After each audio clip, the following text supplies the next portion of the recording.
Hi friends, leprosy यानी कुष्ठावस्था। दोस्तों हम इसे आम भाषा में कोढ़ भी कहते हैं। दोस्तों यह बीमारी बहुत ही भयावह है। अगर लक्षणों की बात करें तो इसके अंतर्गत त्वचा पर बदरंग धब्बे पड़ जाते हैं, लाल चकत्ते से उभर जाते हैं और इनमें संवेदना खत्म हो जाती है। कोई पैनी चीज़ इसमें लगाएंगे तो पता नहीं चलेगा, गर्म चीज़ लगाएंगे उसका पता नहीं चलेगा, ठंडी कोई चीज़ लगाएंगे उसका इसमें बिल्कुल भी पता नहीं चलता। दोस्तों इसमें जो त्वचा होती है वो एकदम मोटी सूखी पपड़ी की तरह हो जाती है, आप देख सकते हैं इसमें। और संवेदना बिल्कुल ख़त्म।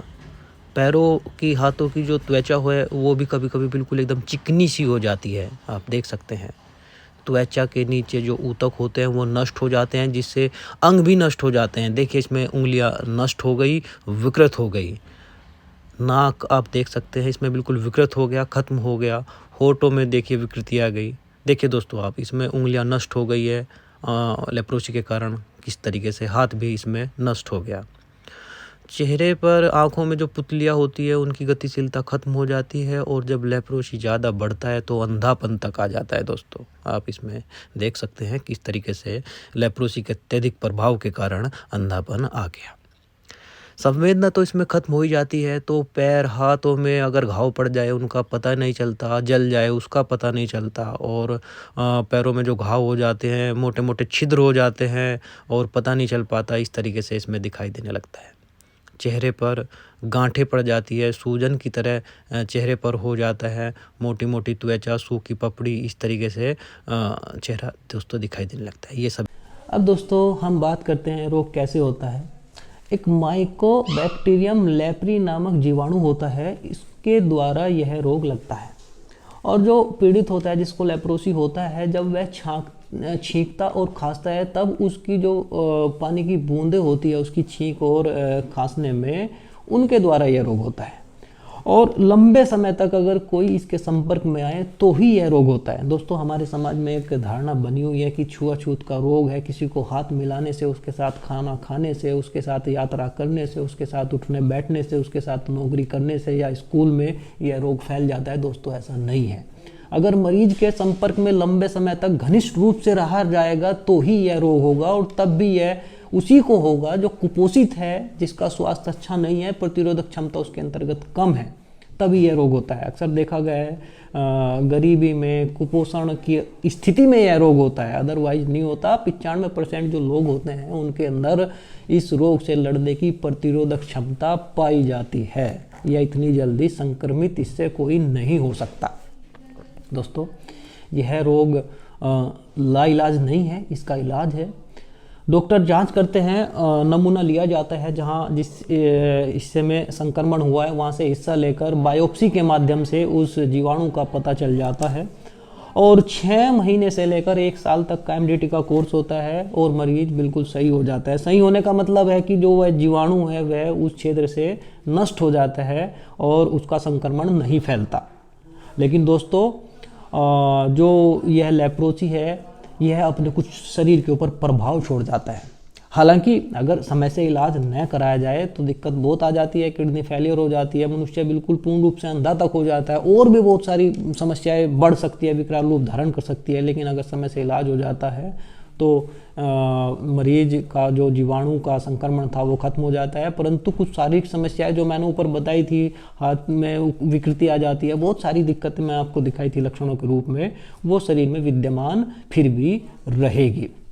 इन शारीरिक समस्याओं से जूझना पड़ता है जीवन भर ऐसे व्यक्ति को जो लेप्रोसी से प्रभावित है।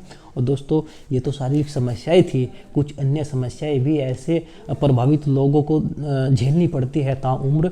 जैसे दोस्तों कुछ सामाजिक समस्याएं हैं, कुछ मनोवैज्ञानिक समस्याएं हैं। हमारा जो समाज है उस समाज में इसको कलंक के रूप में देखा जाता है। ऐसे लोगों से उठने बैठने में, मेल मिलाप में बहुत दिक्कतें आती है। दोस्तों ऐसे जो पीड़ित और प्रभावित लोग होते हैं, देखा गया है कि शिक्षा के, रोजगार के अवसर कम हो जाते हैं इनके लिए। जो छोटे छोटे मासूम बच्चे हैं अगर वह इनसे प्रभावित होते हैं तो उनको स्कूल में एडमिशन तक नहीं मिल पाता, उनके साथ भेदभाव किया जाता है। और जब देखा जाएगा जो दफ्तर होता है, दफ्तर का माहौल इस तरीके का होता है, वहाँ उस चीज़ को अनुमति नहीं मिलती, उनका प्रवेश वर्जित तक हो जाता है दोस्तों। और जो गरीब आदमी होता है मजदूरी करके अपना पेट पालता है, लेकिन इन लोगों के साथ यह भी समस्या है कि वह इस लायक नहीं होते कोई काम धंधा कर सके, क्योंकि हाथ पैरों में विकृति पैदा हो जाती है। देखा गया है कि भिक्षावर्ती करके ये अपना लोग पेट पालते हैं। और कुछ आश्रम भी कुष्ठावस्था टाइप के आश्रम बने होते हैं, वहाँ जो दान दक्षिणा होती है उसके ऊपर ये अपना गुजारा करते हैं। बुढ़ापे में देखा गया है कि कुछ जो पीड़ित हो जाते हैं वृद्ध लोग, उनको घर से निकाल दिया जाता है, जो कि बिल्कुल गलत है, अमानवीय है दोस्तों।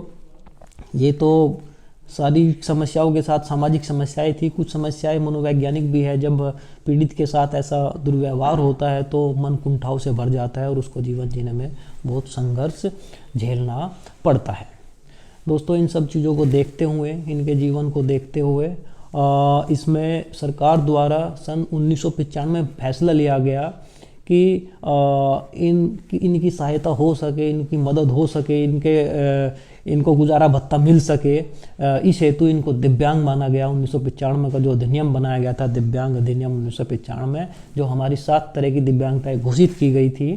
फिलहाल तो 21 तरह की दिव्यांगताएं हैं, तो उन 7 दिव्यांगताओं में भी इसको सम्मिलित कर लिया गया था कि ऐसे जो प्रभावित लोग हैं लेप्रोसी से, उनको दिव्यांग माना जाएगा और दिव्यांगता से संबंधित जो भी योजनाएं हैं उनसे इनको लाभ दिलाया जाएगा। यहाँ तक कि जो हमारी दिव्यांग पेंशन होती है वो कम होती है, और कुष्ठावस्था से जो प्रभावित व्यक्ति है उनकी पेंशन 2.5 से 3 गुना अधिक होती है।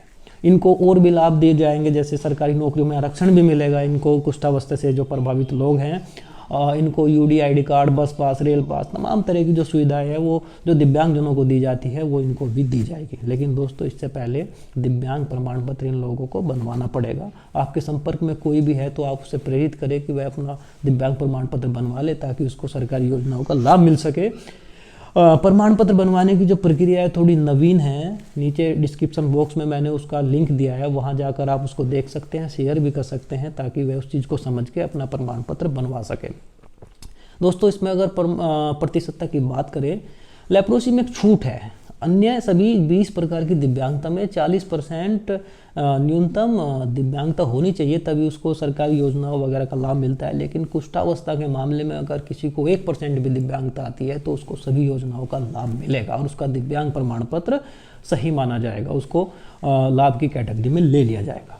तो दोस्तों एक चीज़ और है, इसमें जो दिव्यांग परसेंट मिलेगा वह शरीर के किस हिस्से में कितनी प्रभाविता पर कितना उसको परसेंट आएगा, इसके ऊपर भी मैं एक वीडियो लेकर आऊँगा। तब तक आप इंतज़ार करें और मेरी वीडियो के माध्यम से ऐसे लोगों को जागरूक करें, ताकि अपना वह दिव्यांग प्रमाण पत्र बनवा सके और योजनाओं का लाभ उठा सके। धन्यवाद दोस्तों।